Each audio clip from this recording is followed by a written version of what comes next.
All right, so now that we have the front end and back end actually establishing a connection with each other through WebSockets, the next thing that we're going to do is see how to actually send actions between the two sides. All right, so first of all, just to review, the actions here, this action name is something that we get to decide on. Now, there are a few predetermined action names, such as connection, right? This is the action that occurs, of course, when a connection is established with a new client from our server. But other than that, we can generally pick our own names, and we're going to want those to coincide with the actual actions that are occurring in our application.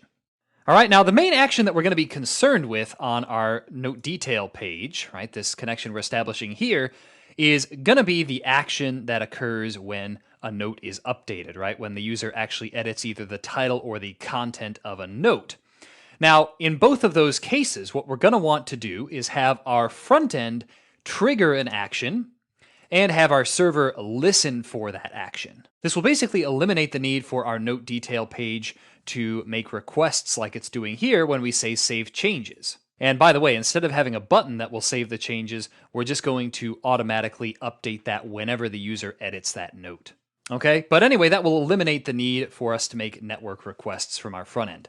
So here's what this is going to look like. Once we've established our connection and we have this socket state defined, we're going to just want to listen for changes to our note's title and content, and whenever one of those occurs, we're going to trigger an action that the server will listen for. So the way that we do this is by using the use effect hook. All right. And inside here, what we're going to do is we're going to listen for the updated title and updated content. We're going to listen for it changes to those states. So here's what we're going to do for that. We're going to say updated title and updated content.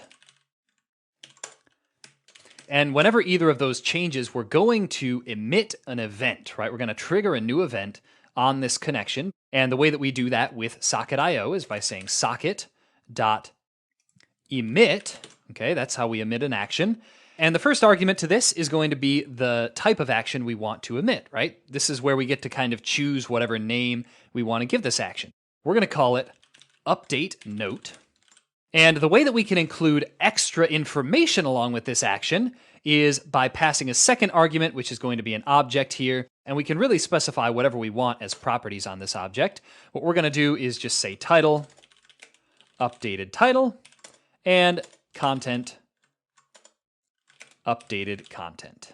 Okay, so we're just sending the updated note to the server through this connection. All right, so now that we're emitting this from the front end, we're going to have to listen for it on the server. Now, here's what this is going to look like. We're going to say io.on, and then we're going to use the same name, so update note. And then we're going to get a callback, and for the time being, we'll just say console.log, the note has been updated. All right, so we're not doing anything yet. We're just printing out something whenever that action occurs, just to make sure we have our front end and back end hooked up correctly there. So let's first of all make sure that everything is working here. Yep, sure enough, we see a new client just connected. So let's head over to our application here and edit this thing.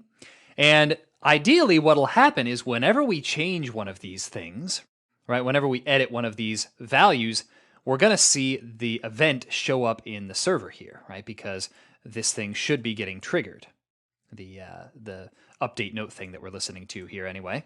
So let's go back here and make a change and see if that happens. And nope, it looks like that's not working yet. That's okay. That's why we do this in the first place.